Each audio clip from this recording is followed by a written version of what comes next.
My parents called it fair, while I paid everything, and my brother lived like royalty. So I left quietly, and made one move that left them speechless. I'm 25, male, working as a diesel mechanic at one of the biggest shops in our city. I've been doing this since I was 18, starting as an apprentice and working my way up. Not trying to flex, but I'm pretty darn good at what I do. I'm the guy they call when the other mechanics can't figure out those big Cummins engines. I can tear them down and rebuild them with my eyes closed at this point. But this isn't the life my parents wanted for me. My mom, 52, female, and my dad, 54, male, had this whole plan where I'd go to college, get some cushy office job, and be their perfect success story. When I told them I was going to trade school instead of college, you'd think I told them I was becoming a professional dumpster diver or something. The disappointment was real. Then there's my younger brother, Jake, 20, male. This kid, man, where do I even start? Picture the most stereotypical, entitled Gen Z kid you can imagine. Then multiply that by 10. That's Jake. While I'm out there busting my butt in 95-degree heat, crawling under trucks and coming home looking like I took a bath in motor oil, this dude's living his best life, playing video games and finding himself. The real fun started when I turned 21. I was making decent money by then, not Jeff Bezos money or anything, but solid enough to have my own place if I wanted. But my parents hit me with this whole family should stick together speech. Stupid me, I bought into it. That's when they dropped the bomb. I needed to start paying rent, $800 a month to be exact. Now, I'm not against paying rent. That's fair, right? I'm an adult, making money. I should contribute to the household. But here's where it gets messed up. Jake pays nothing. Zero. Zilch. Nada. Their excuse? He's still in school. Yeah, school, meaning taking 2 classes at community college that they're paying for, which he's probably going to fail anyway because he spends more time on his PlayStation 5 than in class. Let me break down a typical day in our house because this is important for context. I'm up at 5:30 in the morning, at the shop by 7, working my butt off all day, dealing with crazy deadlines, angry customers, and engines that weigh more than my brother's car. Meanwhile, Jake rolls out of bed whenever he feels like it, maybe goes to his one class of the day if he's feeling ambitious, then parks his butt on the couch for his daily gaming marathon. Mom makes his breakfast, his lunch, his dinner, does his laundry, and cleans his room. The kid's living like he's got a personal butler service. Me? I'm lucky if there's any food left when I get home. Half the time, I'm grabbing drive-thru on my way back from work because Mom didn't know when I'd be home, so she didn't make extra. The double standards were so obvious it was almost funny. If Jake leaves dishes in the sink, no problem. If I leave a coffee mug out, you're being disrespectful to the household. Jake wants new gaming equipment? They'll have it ordered before he finishes asking. I need new tools for work. You know, my actual job. You make good money. You should pay for that yourself. But here's the real thing. And I didn't find this out until much later. They were using my rent money to pay the mortgage. Not like contributing to it. Straight up using my $800 to make the whole darn payment. So, basically, I was paying for the roof over all our heads while being treated like some unwanted house guest. I tried talking to them about it multiple times. Every conversation went the same way. Me, don't you think it's unfair that I'm paying rent while Jake lives here free? Mom, he's focusing on his education. Me, he's barely passing his classes. Dad, don't be jealous of your brother. When you were his age, me, when I was his age, I was already working full-time. Mom, everyone's path is different. Dad, if you don't like it, you can always move out. And round we'd go. It was like talking to a wall, except the wall was actively gaslighting me. The crazy thing is, I put up with this for years, kept telling myself it was temporary, that eventually they'd see how messed up it was, that Jake would grow up and start contributing. Instead, it got worse. Way worse. On top of that, my parents had this really interesting way of defining rent. According to them, that $800 only covered my bedroom and basic utilities. Everything else, that was extra. Want to use the washing machine? That'll be $30 extra per month for water and electricity usage. Want to park in the driveway instead of on the street? $50 monthly parking fee. Need to store your work tools in the garage? Another $40 for storage. I wish I was making this up. Meanwhile, Jake's living like he's at a 5-star resort. The kid has the master bedroom. Yeah, you read that right. They gave him the bigger room when he turned 18 because he needs space for his gaming setup. He's got his own bathroom, while I'm sharing one with my parents like I'm still in high school. And get this, he has a dedicated gaming room that used to be my dad's office. They literally moved all my dad's stuff to the dining room so Jake could have a proper streaming setup. One day, I'm doing an oil change on my truck in the driveway, because where else am I going to do basic maintenance? Jake comes out, whining about how the noise is ruining his stream. My dad actually had the nerve to tell me I needed to do my vehicle maintenance at the shop instead, on my day off, using shop equipment. I'm not supposed to use for personal vehicles, because it was disturbing precious Jake's Twitch stream that has, like, 12 followers. But the real kicker, the absolute cherry on top of this sundae, they started itemizing my food consumption. No joke. Mom would go grocery shopping, and suddenly there's a list on the fridge with Mike's portion calculated down to the last slice of bread. A gallon of milk? That's $4.50 on my tab. Used 3 eggs for breakfast, $1.50. Want some of the dinner Mom cooked? Better cough up your share of the ingredients. Jake, though? This kid's eating like a king. Mom's making him special trips to Whole Foods for his dietary preferences. Translation, he watched some YouTuber talk about organic food and decided he's now a health guru.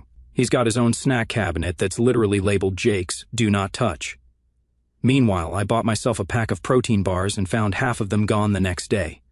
When I brought it up, Mom said, "You should hide your food better if you don't want to share with family." Share with family? The irony was so thick you could spread it on toast. The financial drain wasn't even the worst part. It was the constant psychological warfare. Every family dinner, the ones I was allowed to join if I paid my portion, turned into a highlight reel of Jake's achievements. Jake might start streaming full-time translation. He's dropping out of community college. Jake's got such a good eye for investments, he bought some sketchy crypto after watching a TikTok about it. Jake's really finding his passion. He spent $300 of their money on a course about becoming an influencer. Me? I could literally rebuild an entire semi-engine, save a trucking company thousands in repairs, and get a commendation from my boss, and the most I'd get is, "That's nice, honey." Jake, tell us more about your new YouTube channel. The worst part was watching my skills and hard work get completely dismissed while they celebrated Jake's every minor achievement. I won Mechanic of the Month 3 times in a row at my shop, Crickets. Jake got 100 followers on Twitch. Mom made him a celebration dinner. One particular day really stands out. I had just finished a massive job, a 16-hour day complex transmission rebuild on a $200,000 truck that needed to be back on the road ASAP. The customer was so happy with my work, they sent a thank you letter to my boss and gave me a $500 tip. I came home, actually excited to share some good news for once. I walked in the door, and the house was in full celebration mode. Balloons, cake, the whole 9 yards. My first thought was, maybe they'd finally noticed my hard work. Nope. Jake had just hit 1,000 subscribers on YouTube. Mom had invited his streaming friends over, ordered catering with my rent money, probably. And Dad even bought him a new microphone as a congratulations on your success gift. When I tried to share my news, Mom literally patted me on the head like a dog and said, "That's great, honey. Oh, could you transfer your rent early this month? We need to upgrade Jake's internet for better stream quality." I wish I could say this was the worst it got, but nah, this was just the warm-up. The real show happened about 3 months ago. For context, I had just dropped about $8,000 on a new professional toolset. If you're not in the industry, that might sound insane, but any mechanic will tell you that good tools are your lifeblood. We're talking snap-on everything, ratchets, sockets, diagnostic equipment, the works. I had to finance part of it, but it was worth it because these tools were literally my future. I kept most of my tools at the shop, but I had this one toolbox at home for side jobs and personal projects. Nothing crazy expensive, but still probably worth around $2,000. I had it organized perfectly, every tool in its place, everything labeled. Yeah, I'm that guy. I even had some specialized diagnostic equipment I'd saved up for. This particular day, I'd pulled a double shift because we had a fleet of trucks that needed to be ready by morning. I'm talking 16 hours of non-stop work. My hands were shaking. I'd drunk enough coffee to kill a horse, and all I wanted was to shower and pass out. I pulled up to the house around 11 o'clock at night and saw lights on in the garage. Weird, since my parents' cars were gone, but whatever, I was too tired to care. I just wanted my bed. I walked into the garage and my heart stopped. My toolbox was on its side, tools everywhere, and there was Jake and his friends, clearly drunk, using my professional diagnostic scanner as a doorstop for their beer pong setup. You know that moment in movies where everything goes quiet and the camera zooms in on the main character's face? That was me. I literally couldn't process what I was seeing at first. These drunk idiots had turned my garage into their personal party zone, and my tools, my livelihood, were their party props. "Yo, Mike," Jake slurred, like this was totally normal. We needed space for the table. "Hope you don't mind, bro." Mind? My $1,200 diagnostic scanner was holding open the garage door. My socket sets were scattered across the floor like confetti, and my toolbox, my perfectly organized toolbox, looked like it got hit by a tornado. I lost it. Not like throwing punches lost it, though believe me, I wanted to. but that cold, deadly calm kind of anger where your voice gets real quiet. What the heck did you do, Jake? This absolute waste of DNA just shrugged. Chill out, man, they're just tools. We'll put them back later. Just tools? I walked over to my scanner and sure enough the screen was cracked. That's $1,000 right there, minimum. I started checking my other tools. Sockets missing, ratchets damaged, precision instruments just gone. And these drunk idiots were still trying to play beer pong around me like nothing was wrong. That's when one of Jake's friends, some douchebag in a Supreme hoodie, stumbled and spilled beer all over my electrical testing equipment. Probably another $500 down the drain. I grabbed Jake by his shirt. Not my proudest moment, but come on. Do you have any idea how much this stuff costs? He pushed my hand away, getting aggressive now. Get off me. Dad will buy you new ones if they're so precious. Stop being such a jerk about it. Dad will buy me new ones? I started taking pictures of everything. The damage, the beer cans, the whole scene. Jake started looking nervous now. What are you doing? Documenting everything before I call the cops. That sobered him up real quick. You wouldn't dare. We're family. And that's when my parents walked in. Perfect timing, right? Mom took one look at the scene and started yelling at me for grabbing Jake. Dad was right behind her, already running his mouth about how I was overreacting. They're just having some fun, Dad said, like I was the bad guy here. You can't expect them to not use the garage just because you keep your stuff in here. I showed them the broken scanner. Mom's response? Well, maybe if you paid more rent, you could have a proper storage space for your things. That was it. That was the moment something in me just broke. Or maybe it finally got fixed, I don't know. I looked at them. Really looked at them. My mom fussing over Jake like he's the victim. Jake smirking behind them because he knows he's untouchable. You're right, I said, real quiet. I should get proper storage for my things. I went upstairs, grabbed my laptop, and started making calls that night. After everyone went to bed, Jake passed out on the couch, of course. I sat in my room and did something I should have done years ago. I made a spreadsheet. Yeah, I know. Super exciting, right? But trust me, this spreadsheet became my weapon of mass destruction. I documented everything, every single penny I'd paid them over the past 4 years. $800 monthly rent equals $38,500, utility fees, $4,800, parking fees, $2,400, storage fees, $1,920, food contributions, roughly $7,200, various household expenses they made me cover, $5,000 plus. Grand total? Almost $60,000. That's not even counting all the tools Jake and his friends destroyed. While I'm putting these numbers together, I got a text from Jake. Hey bro, sorry about the tools and stuff. Dad says he'll give you $200 to replace anything that broke. We good? $200 for thousands in damaged professional equipment. I didn't even respond. Instead, I started making calls. First to my buddy Chris, who works in real estate. Turned out he had a client with a garage apartment for rent. Then to my bank to check my savings. Thank God I'd been putting money aside despite my parents bleeding me dry. Finally, to my boss to ask about picking up some extra shifts. But here's where it gets interesting. Remember how I mentioned I'd been paying their mortgage without knowing it?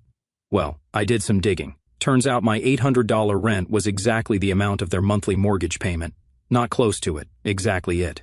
They hadn't been contributing a single penny to the mortgage in 4 years. So I came up with a plan.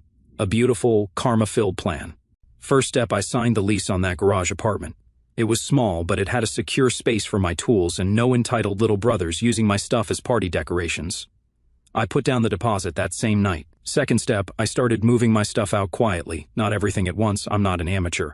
Just a few things each day when nobody was home. The important stuff went first, what was left of my tools, important documents, irreplaceable items. Nobody noticed because, well, nobody ever paid attention to my stuff anyway. Third step, I documented the tool damage meticulously. Took photos, videos, got written statements from 2 of Jake's friends who were actually decent enough to feel bad about what happened. I made copies of everything and stored them in 3 different places. This would come in handy later, trust me. Fourth step, I went to the bank and opened a new account at a completely different bank, started redirecting my paychecks there, and canceled all the automatic payments to my parents' accounts. But the master stroke? I waited. See, I knew exactly when their mortgage was due, the first of every month, and I knew they hadn't saved a penny because why would they? They had their reliable cash cow living upstairs. The whole time I'm doing this, life went on as normal.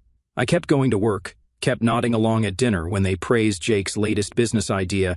He was now convinced he could become a cryptocurrency millionaire, kept acting like everything was fine. Mom did try to talk to me about the tool incident once. She came to my room with that fake concerned look she'd perfected over the years. Honey, I know you're upset about your tools, but Jake feels really bad about it. Maybe if you hadn't left them in the garage. I just nodded and said, You're right, Mom. I should find a better place to keep my things. She looked so relieved, probably thought I was finally understanding their side of things. Little did she know I was already 3 steps into my exit strategy. The best part? Jake kept making it easier for me to justify what I was about to do. Every day there was some new nonsense.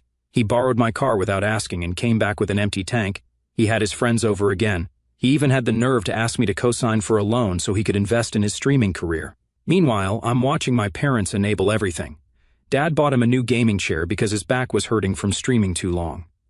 Mom was now doing his laundry, folding it, and putting it away because he was too busy with content creation. All while I'm still getting bills for my share of utilities and being told I need to contribute more to the household. But here's the thing about people who think they're untouchable. They never see the fall coming, and boy was this going to be a long fall. I had my move-out date circled on my calendar, July 31st. Why that date? Because their mortgage was due the next day, and August was about to become a very, very interesting month for my dear family. On July 31st, I'd taken the day off work, first time in months, and made sure to wake up early, like 5 o'clock in the morning early. Why? Because I wanted to be gone before they could try to stop me or guilt-trip me into staying. I'd seen enough Reddit stories to know how these things usually go down. My new place was already set up. I'd been secretly moving stuff over for weeks. All that was left was my bed, my work clothes, and a few boxes of random stuff. I'd rented a small U-Haul the night before and parked it around the corner where they couldn't see it. The best part? I'd scheduled my move for the exact day I knew would hurt them the most. See, their mortgage was due on the 1st, and I knew for a fact they didn't have the money. How?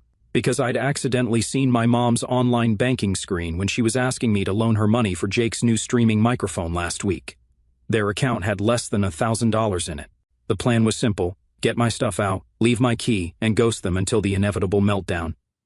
But you know what they say about best-laid plans. I'm quietly carrying out my last box when Jake stumbles out of his room. My brother, ladies and gentlemen, finally awake before noon, only because he'd been up all night streaming. He looks at me, looks at the box, and his hungover brain takes a full minute to process what he's seeing. What are you doing? I just kept walking, didn't even look at him. That's when he noticed my nearly empty room through the open door. Mom! Dad! Mike's trying to leave! Here we go.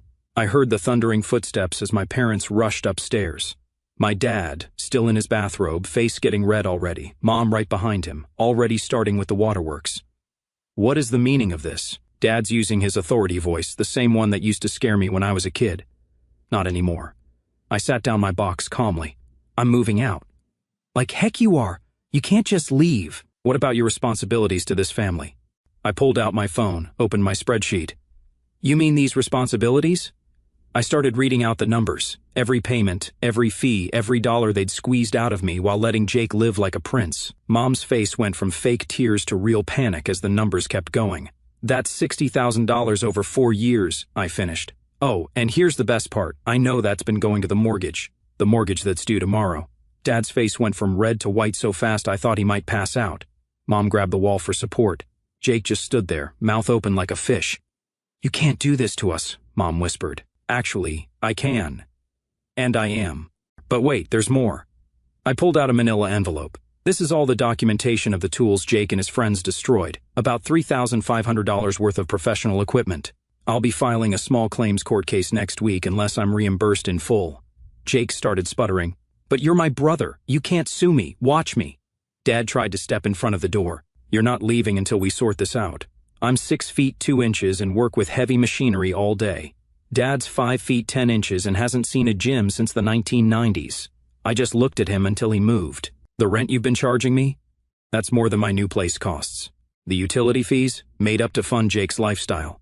The storage fees for my tools? Look how well that turned out. I picked up my box again. I've got all the documentation, all the payments, all the texts where you demanded money, every receipt, every bank statement. If you try to cause problems, it all goes to a lawyer. Mom was full-on crying now. Please, the mortgage. We don't have, not my problem anymore. Maybe Jake can start paying rent. Oh, wait, that would require him to actually have a job. Jake lunged at me. I sidestepped, and he crashed into the wall. Real tough guy when he's not surrounded by his drinking buddies. By the way, I added, heading down the stairs, I've already changed my direct deposit information at work and closed our joint account. Good luck with the mortgage tomorrow. I heard Mom collapse onto the floor, sobbing. Dad was yelling something about family duty and responsibilities. Jake was still threatening me, but now from a safe distance. I loaded my last box, got in the U-Haul, and drove to my new place. Total silence from them for about 6 hours. Then the texts started. Oh boy, did they start. Let me paint you a picture of how that first day went down, hour by hour. I watched their messages evolve from anger to panic to straight-up desperation. It was like watching the 5 stages of grief, except nobody died, just their financial stability. First wave came from Dad, all righteous anger. 8:15 in the morning, get back here right now. 8:20 in the morning, you're making a huge mistake. 8:45 in the morning, no son of mine acts this way. 9 o'clock in the morning, answer your phone. Jake showing his usual maturity. 12:15 in the afternoon, you're dead when I find you. 12:20 in the afternoon, hope you're happy breaking up the family. I didn't respond to any of them, just kept screenshots of everything for my records. But around 3 o'clock in the afternoon, that's when reality started hitting them. The mortgage payment was due the next day, and they finally checked their bank account. Even Jake started realizing things were serious. 7 o'clock in the evening, come on man, don't do this. 7:30 in the evening, I'll pay you back for the tools. 8 o'clock in the evening, Mom and Dad are freaking out. 8:30 in the evening, this isn't funny anymore. I spent that evening in my new apartment, enjoying the peace and quiet, watching their messages roll in while eating takeout on my couch that nobody else had the right to use. The next day, August 1st, was when things really hit the fan. See, not only did they miss the mortgage payment, but that was just the beginning. Remember all those subscriptions and services they'd been paying for with my rent money? Jake's premium internet for streaming, his gaming subscriptions, Mom's fancy gym membership, Dad's golf club dues, their Netflix, Hulu, Disney Plus, and whatever else. All of it started bouncing. Their cards got declined everywhere. Jake's Twitch stream went down mid-game because they couldn't pay the internet bill. You should have seen his chat explode, all 15 viewers very confused. Then the real panic set in. Mom called me, crying about how the mortgage company was sending notices. Dad left voicemails about fixing this as a family. Jake's messages got increasingly desperate as his streaming setup started falling apart piece by piece. But here's the best part, they started turning on each other. Through my cousin, the only family member I still talk to, I heard about the epic fights. Dad blaming Mom for not saving money. Mom blaming Dad for spoiling Jake. Jake blaming them for not having a backup plan. Everyone blaming me for being selfish. The cherry on top? Jake had to get a real job, like an actual job at the local Walmart. Day one, he had to help carry groceries to cars in the summer heat. He posted on his Instagram about how hard manual labor is. I nearly pulled a muscle trying not to comment, "Welcome to the real world." By the end of the first week, they'd tried everything. Dad came to my workplace. Security escorted him out. Mom tried to guilt my boss into giving her my new address. He laughed and said no. Jake's friends messaged me, offering to pay for the tools. Too little, too late. They even sent our old pastor to talk some sense into me. But the real karma? That was just getting started. Because what they didn't know was that missing one mortgage payment was about to trigger a domino effect that would change their lives forever. Their comfortable little world, where Jake was king and I was the ATM, was about to come crashing down hard. See, my parents had been living way beyond their means for years, using my rent money to maintain their lifestyle and fund Jake's dreams of internet stardom. Without my $800 a month, their entire budget went up in flames. First, the mortgage company started calling, then the credit card companies, then the utilities. Turns out, they'd been paying everything on a razor-thin margin, and one missed payment was all it took to send everything tumbling down. But let me break down how it all played out because each family member's reaction was priceless. Let's start with Jake. My precious brother's journey from future Twitch star to reality was a thing of beauty. Week 1 at Walmart, he got written up for being on his phone during shifts. Week 2, he had a meltdown because a customer disrespected him by asking him to help load groceries in the rain. By week 3, he was begging his streaming followers for donations. He made $247. The internet getting cut off was the final nail in his influencer career coffin. His last stream was him literally crying about how unfair life is while the video quality kept dropping until it finally went black. His 12 viewers were very supportive though. They spammed F in the chat. Mom's breakdown was more gradual. First, she had to cancel her fancy gym membership, then her weekly hair appointments, then her essential spa treatments. She tried getting a job for the first time in 15 years. Turns out professional enabler isn't an in-demand skill on LinkedIn. She ended up working at the same Walmart as Jake, different shift. The irony of them both wearing those blue vests after years of looking down on retail workers? Chef's kiss. Dad's ego took the biggest hit. He'd always played the role of successful provider, even though I was the one actually providing. When he had to sell his golf clubs to make a partial mortgage payment, something in him just broke. His country club buddies stopped inviting him to their weekly games. Turns out, friendship only goes as far as your wallet in those circles. Last week, they finally had to put the house up for sale. They're moving into a 2-bedroom apartment next month, all 3 of them. Jake's furious because he has to share a room with Dad. Mom's devastated because the apartment doesn't have a proper entertaining space for her book club that she can't afford to buy books for anyway. The real cherry on top? I got promoted at work, lead mechanic position, significant pay raise, company truck. When word got back to them, they tried reaching out again with a business proposition. Apparently, they wanted to invest in my success by moving in with me so we could pool our resources as a family. I replied with a screenshot of their mortgage statements, showing how they'd exploited me for years, and told them to lose my number. So here I am, sitting in my paid-for apartment, all my bills up to date, my tools safely stored in my own garage, watching my family learn some very expensive lessons about consequences. Jake's still at Walmart, now in a 3-month competition with Mom for Employee of the Month. Neither has won yet. Dad's delivering pizzas at night, and I'm getting ready to take a 2-week vacation with the money I've saved since stopping my family contributions. Life's funny sometimes. For years, they treated me like an ATM, a servant, a backup plan. Now they're learning the hard way that you can't treat people like garbage and expect them to keep funding your lifestyle. Since people are asking about the tools, yes, I did file in small claims court. The hearing's next month. I have all the documentation, photos, and even statements from Jake's friends. Should be interesting. And no, I won't help them get back on their feet. They can walk on their own for once. Just heard from my cousin. They're having a family meeting to discuss pooling resources to survive in the apartment. Apparently, they're expecting Jake to contribute 1/3 of the rent. The same Jake who called in sick to Walmart 3 times last week because streaming is his real job.